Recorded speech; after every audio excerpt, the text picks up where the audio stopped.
Ça fait 2 ans que j'ai connu un gars. Oui. J'ai connu le gars, ma coach, on a commencé à sortir ensemble. Et puis ma coach, on a fait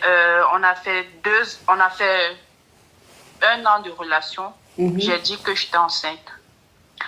Quand j'ai dit que j'étais enceinte, ma coach, et le gars, il a cru que j'étais enceinte. Chaque fois, je disais que je pars à l'hôpital pour faire les examens, tout ça. Le gars, il me disait qu'il veut m'accompagner pour faire les tests, tout ça. Parce que moi, en réalité, ma coach, je n'étais pas enceinte. Mais j'ai juste menti pour voir si le gars vraiment il m'aimait ou bien s'il allait assumer la grossesse ou quoi. À chaque fois que je partais à l'hôpital, le gars, il me disait qu'il veut voir les ordonnances, tout ça. Moi, je disais, mon médecin a préféré que tout ça reste à l'hôpital. Et le gars et moi, on ne vivait pas dans la même maison. On se voyait très rarement. Après, ma coach, chaque fois qu'il venait à la maison, comme c'était la période de l'hiver, j'avais un gros manteau. Je portais le manteau et j'avais des envies, des trucs, je faisais semblant d'être enceinte, de cracher, tout ça. J'avais des trucs bizarres, mais j'étais pas enceinte.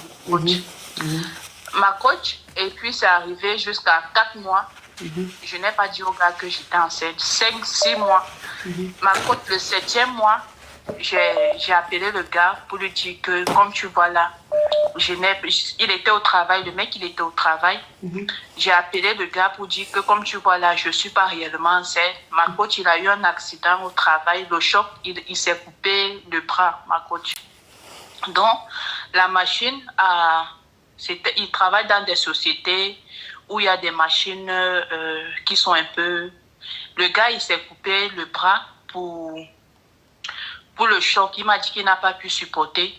Quand j'ai appris l'accident, parce que c'était le même jour que j'ai annoncé qu'il s'est coupé le bras, j'ai appris l'accident.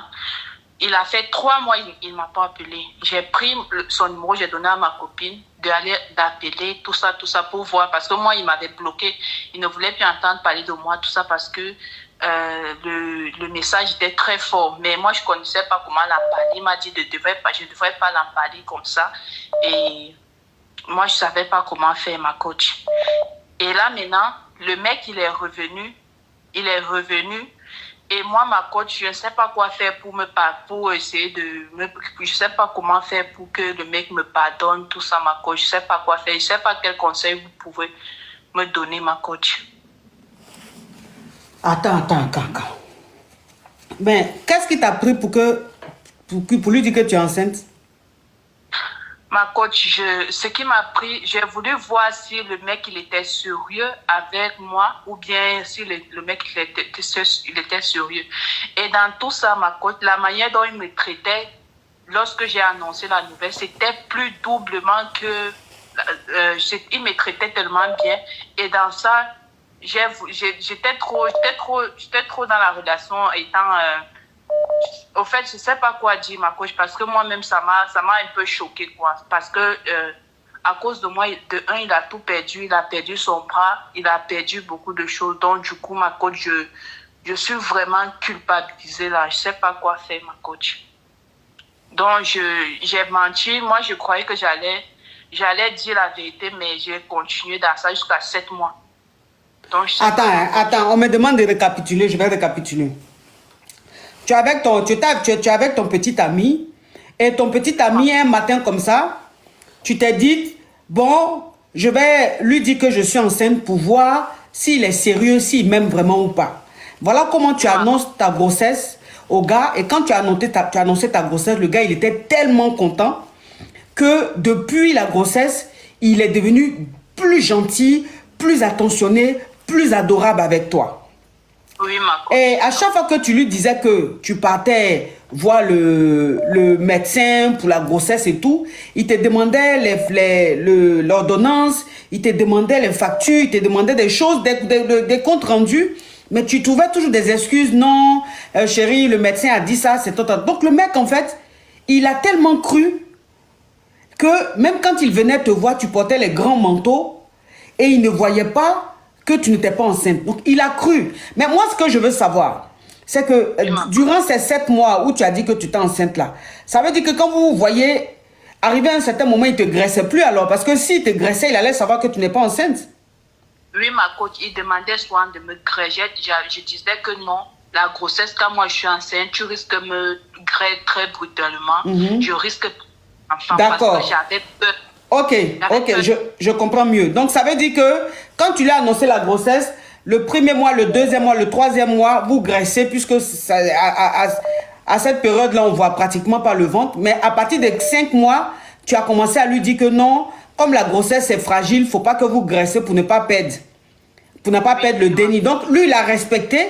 Ce qui faisait que quand il venait, quand vous étiez ensemble, il ne demandait plus le grêlis.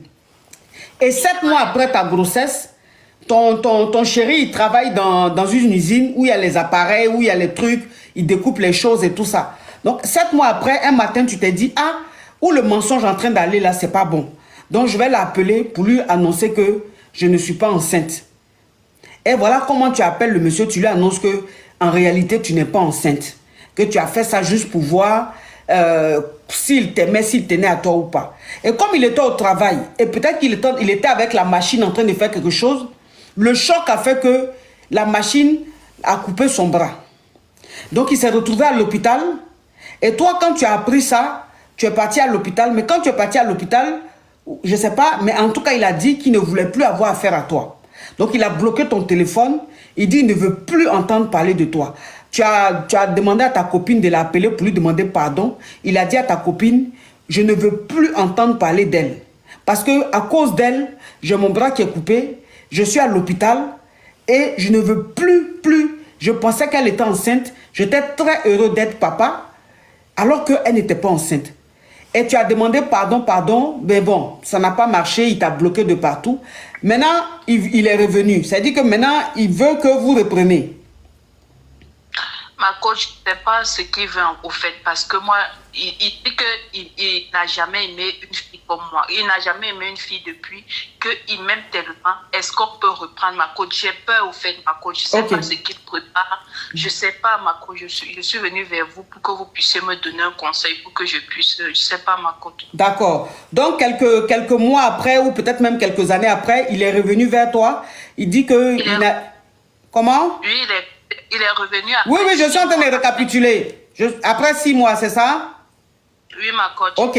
Donc, 6 mois après l'accident, il est revenu vers toi. Il dit que il t'aime tellement. Il n'a jamais aimé une fille comme toi. Qu'il t'aime, il n'arrive pas à t'oublier. Et qu'il veut qu'il te pardonne. Il veut que vous repreniez.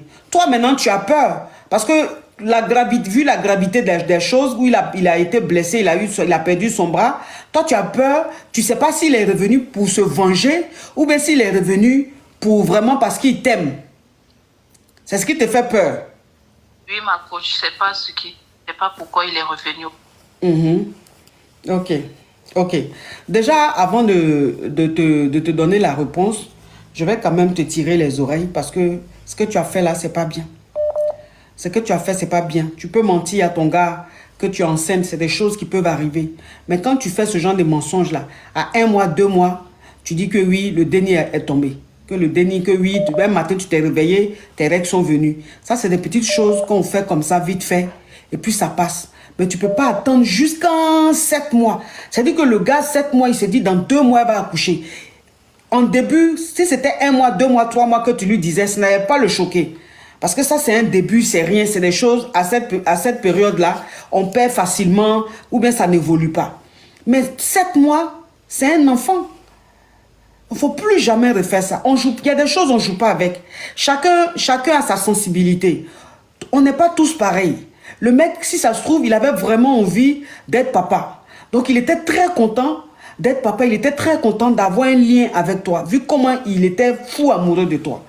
Tu vois, donc il ne faut pas jouer comme ça. Tu vois, là, c'est son bras qui a été coupé. Mais imagine si c'était pire et qu'il jassait. Tu vas avoir ça sur ta conscience toute ta vie. Il ne faut plus jamais faire ça. Si tu te mets à quelqu'un, les mensonges de je suis enceinte, là, il faut arrêter ça. Tu as compris? Maintenant, lui, il est revenu maintenant. Il dit il veut reprendre avec toi parce qu'il n'a jamais aimé une femme comme toi. Il veut reprendre avec toi. Moi, je te dis, ne le reprends plus. Ne le reprends plus. Parce que là, il est revenu, c'est vrai, il t'a beaucoup aimé. Mais tu sais, l'amour a 2 visages. Il y a l'amour sain et il y a l'amour malsain.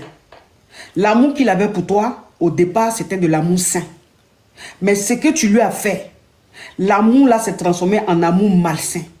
Donc le mal que tu lui as fait, la douleur qu'il a ressentie, cette colère qui est en lui, il veut te faire payer. Donc il est revenu là, c'est pour se venger. Oui, ma coach. Faut plus le reprendre. D'accord, ma coach. Tu as compris? Ma coach. Mais faut plus refaire ça. Faut plus refaire ça. D'accord, ma coach. J'ai compris, ma coach. Merci.